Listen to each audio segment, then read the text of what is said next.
அது எப்படின்னா இப்போ இத்தனை மாசமா இப்போ ஆட்சியே முடிய போகுது, இது வரைக்கும் கொடுக்கல. இப்போ கொடுத்துருக்காங்கன்னா அதை பற்றி பேச வேணாம்னு நினைக்கிறேன் நான். அது இப்போ தேவையும் இல்லை, தேவைக்கு கொடுக்கல. இப்போ கடைசியாக கொடுத்து இப்போ அது ஓட்டுக்காக தான். அதை நம்ம வந்து பெருசாக பேசணும்னு இல்லை. முன்னாடியே கொடுத்துருந்தாங்கன்னா அது ஓகே, அவங்க வந்து பெனிஃபிட்டாக கொடுக்குறாங்க, எல்லாருக்கும் யூஸாக இருக்கும்னு நினைக்கலாம். இப்போ அவங்க ஓட்டுக்காக தான் கொடுக்குறாங்க. அதை வந்து அதை பேச விருப்பம் இல்லை எனக்கு. அதே போல விஜயோட ஜனநாயகன் படம் கடைசி படம் அப்படிங்கிறது எல்லாருக்குமே தெரியும்.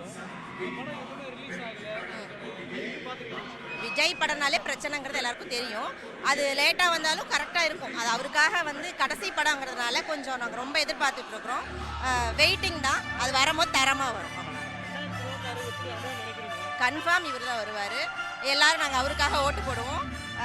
நாங்கள் மட்டும் இல்லை, மற்ற மக்களும் ஓட்டு போடுவாங்க நம்பிக்கையில் இருக்கோம்.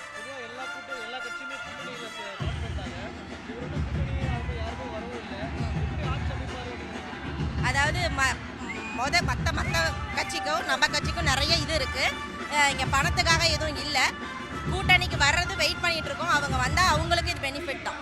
அதனால் அரசியல் பற்றி பண்ணுவார். என்ன இதுக்கப்புறம் பண்ண போறாரு, எங்களை உற்சாகப்படுத்துவார், பயப்படாதீங்கன்னு சொல்லுவார்.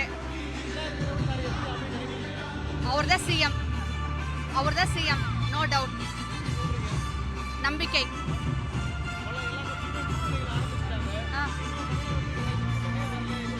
நாங்க கூட்டணி நம்பி வரல, அவரை நம்பி வரோம். அவரை நம்புறாரு.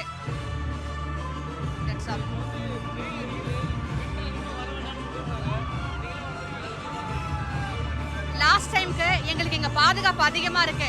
போலீஸ் வந்து ரொம்ப எங்களுக்கு சேஃப்டி பண்றாங்க. இந்த ஐடி கார்டு கொடுத்தது, வாட்டர் பாட்டில் கொடுக்கறது எல்லாமே இருக்கு.